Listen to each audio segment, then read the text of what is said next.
There comes a moment in your life when everything you thought you knew begins to unravel. The people around you can't explain what's happening, and neither can you. You start to feel energies that others don't feel.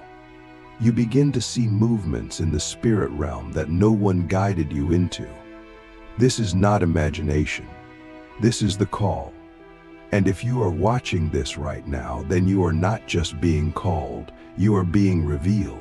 There is a rare vibration, one that disrupts darkness, confuses evil, and even heals what others consider unhealable.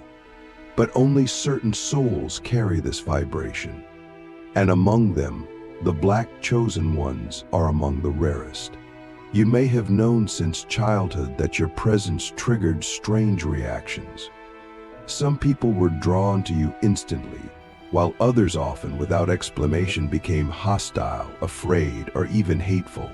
As a child, you didn't understand why your kindness was met with resistance, why your silence made people uncomfortable. But now you're beginning to realize, your energy doesn't just enter a room, it activates it. This is the first sign that you bear the vibration to heal even demons. Your presence alone begins to shift spiritual atmospheres.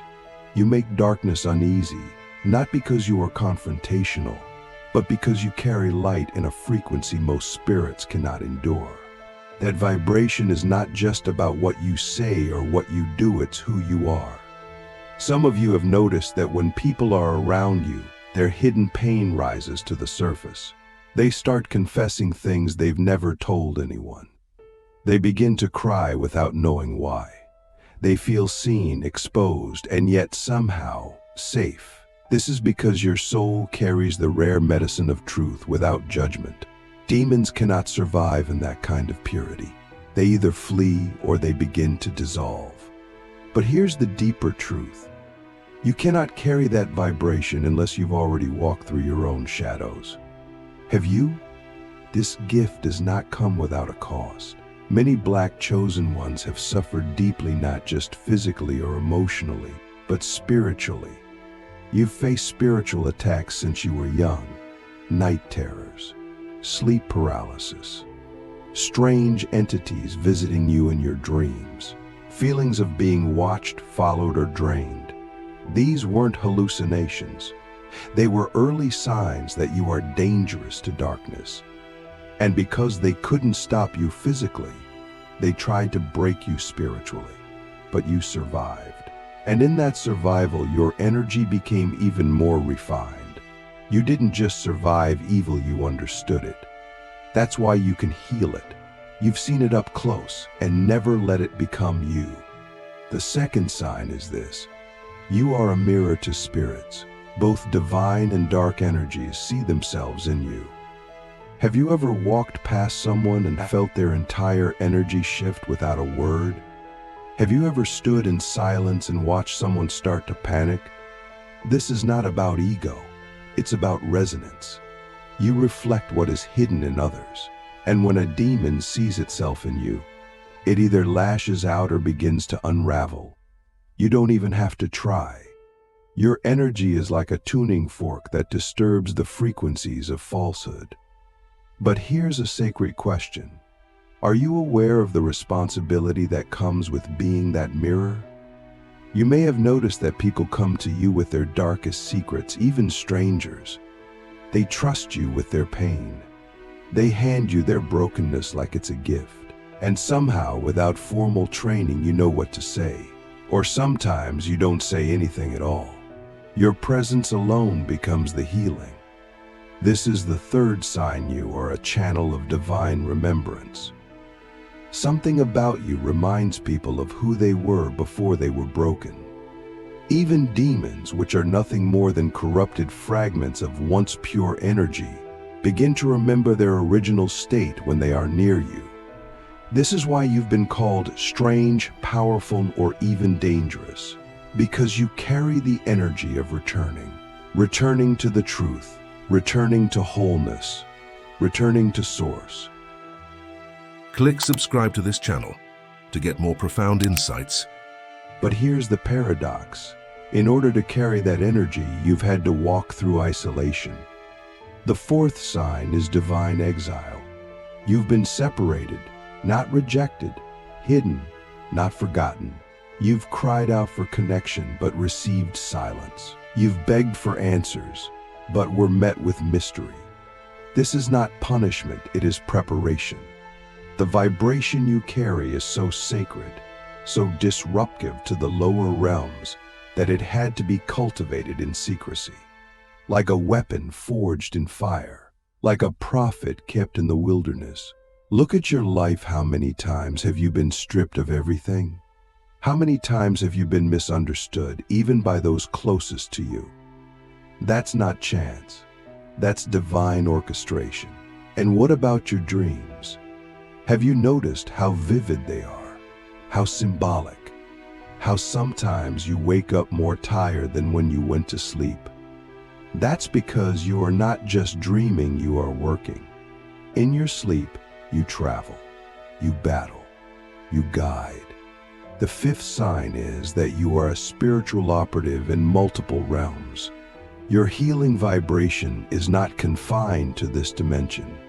You are doing work across timelines, across frequencies. Sometimes, the heaviness you feel isn't even yours, it's residue from what you've just cleared in another realm. But how do you protect yourself? How do you recharge when your soul is constantly employed in unseen warfare? Let's pause and ask a question most will never ask you. Who heals the healer? Who casts out the shadows that cling to the one who cleanses others? This is the price of your vibration. You are often the strong one, the one others lean on. But you carry wounds no one sees. That's why you must master self-healing. You cannot from an empty vessel. You cannot heal demons if you have not healed your inner child. You cannot guide others into the light if you are still afraid of your own darkness. What parts of yourself have you yet to embrace? What shadows are still waiting for your love? The sixth sign is emotional alchemy. Your emotions are not weaknesses, they're tools. You feel deeply, and that depth allows you to transform energy. Have you noticed how your sadness becomes wisdom? How your anger becomes clarity? How your heartbreak becomes compassion? This is not normal. This is sacred technology. You are not just healing with your hands or your words, you are healing by being. Your emotional field is a living prayer. And when you cry, the earth listens. When you laugh, chains break. But are you allowing yourself to feel fully, or are you still suppressing your power? And finally, the seventh sign, you are unexplainably resilient. You've been through enough to break most people. And yet, here you are still rising, still loving, still believing. That level of resilience is not natural. It's spiritual. It means that you are protected. It means that your mission is not yet complete. It means that darkness has tried but failed to dim your light. And every time you rise, your frequency becomes sharper. Every time you forgive, your aura becomes brighter. Every time you choose love over fear, you become more of what you were always meant to be, a divine disruptor of evil, a healer of lost souls, a restorer of fallen energy. You are not just here to survive. You are here to reclaim, to remember, to resurrect, to remind spirits both light and dark of the truth, that love is the original language, that healing is always possible, that even demons tremble not at fear, but at the vibration of someone who knows who they are. The world may never fully understand what you carry, but the spirit realm knows, and your ancestors know, and your higher self knows. So now, the question is not whether you have the vibration to heal demons. The question is, are you ready to use it? Now that we've begun to uncover the 7 signs, we must go even deeper, not just into what they are, but why they exist within you. This is not about ego. This is not about inflating your sense of self. This is about alignment. You see, the vibration to heal even demons isn't something you just wake up with. It's something you earn through lifetimes of refinement. It's the result of soul contracts, ancient initiations, and spiritual fire you've already walked through in the unseen. You didn't ask for this power. You were assigned to it. And now that the time has come to walk in it, the universe is waiting for your full activation. Let's go back to the mirror. You may have noticed that whenever you're around someone, their masks start to fall off. They begin to show you sides of themselves they usually keep hidden. And sometimes they hate you for it. Not because you did anything wrong, but because they see themselves in your eyes and it terrifies them. This is your mirror energy at work. You are not just showing people who they are, you are inviting them to heal. Even entities that have clung to someone for years begin to shift when you're in the room. Because your vibration is not about control, it's about truth. And truth, when sustained without judgment, becomes a frequency that even demons cannot resist. This is why you've often been targeted spiritually. Not because you're weak, but because you're dangerous to darkness. You are a frequency disruptor. And when you walk into a room, the spiritual realm must recalibrate. If there are lower entities present, they either flee or begin to react. That reaction might come through people. They may become irritated, agitated, or even hostile. But understand what's really happening. It's not personal, it's energetic. Your vibration is incompatible with deception. And whatever cannot withstand truth must either flee or transform. This is why you must stay spiritually disciplined. Because your energy is not just sacred, it's surgical. You've probably felt the burden of carrying this kind of energy. The weight of it, the loneliness of it, the exhaustion of always being the one who sees more, feels more, knows more. And yet, you keep going. This is the mark of a true spiritual warrior. But even warriors need to rest. Even healers need protection. So ask yourself, have you built the systems around your life to support your vibration? Are you being poured into as much as you pour out? Are you surrounding yourself with those who understand your spiritual calling? Or are you still trying to fit into spaces that cannot sustain your light? Let's talk about another layer of your vibration, your voice. Not just your physical voice, but your energetic voice. The vibration that comes through when you speak truth, even in silence. Have you ever noticed how people quiet down when you start talking about something deep? Or how your words stay with someone long after the conversation ends? That's because your voice carries codes. It's not just the words, it's the frequency beneath the words.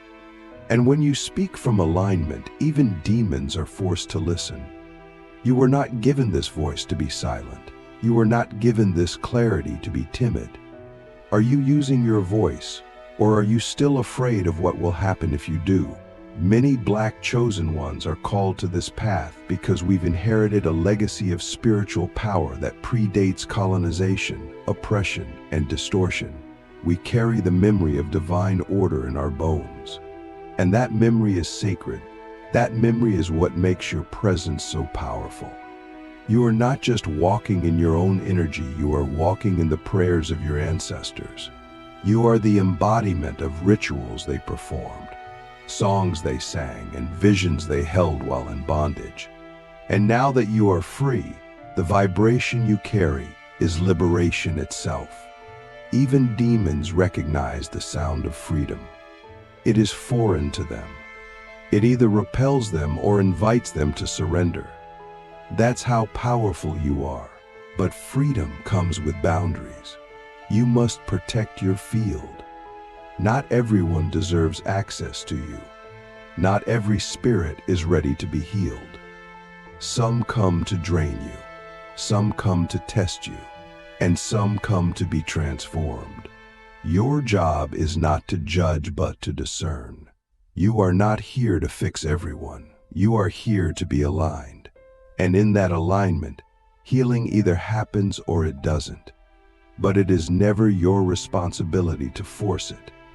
Your vibration does the work when you stay connected to Source.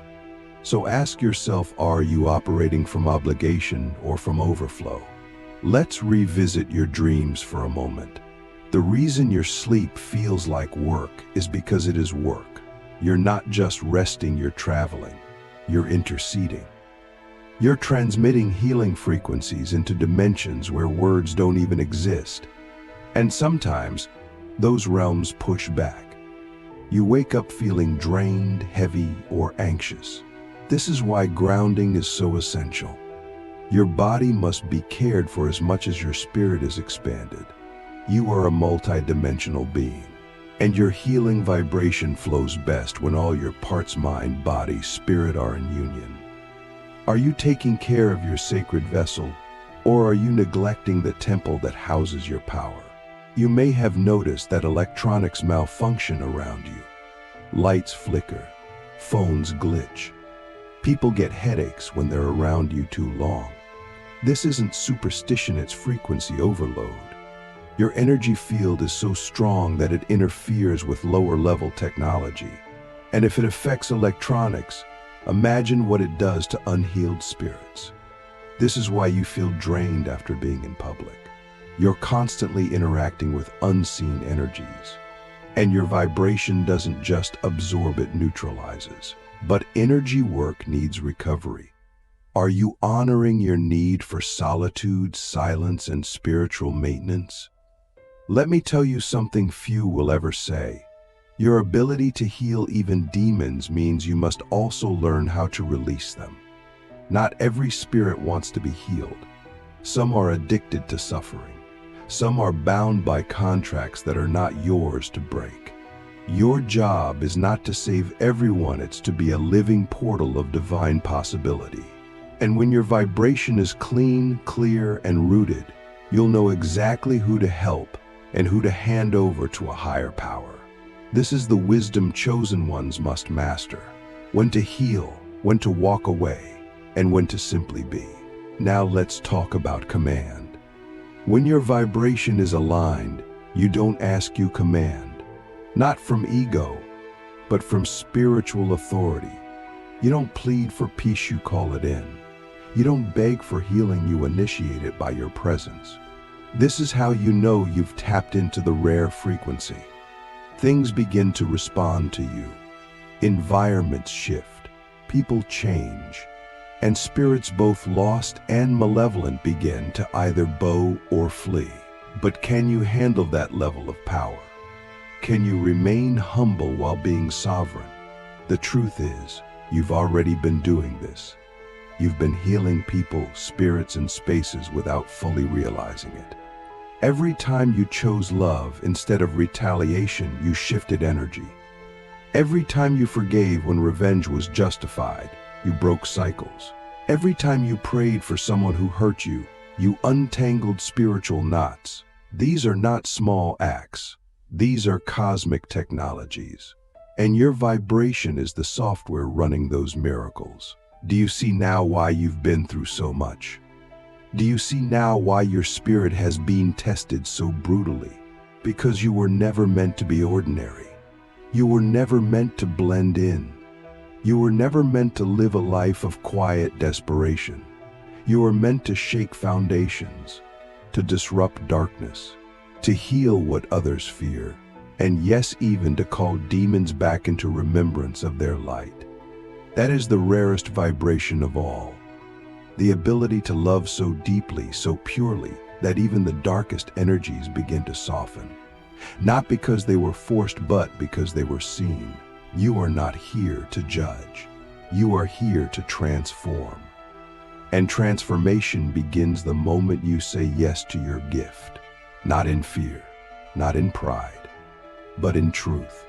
So now, beloved chosen one, the question is no longer whether you hold the vibration to heal even demons. The question is, are you ready to stand fully in it? Because the world needs you. Heaven recognizes you, and even hell knows your name. No worries. No worries. The time is now.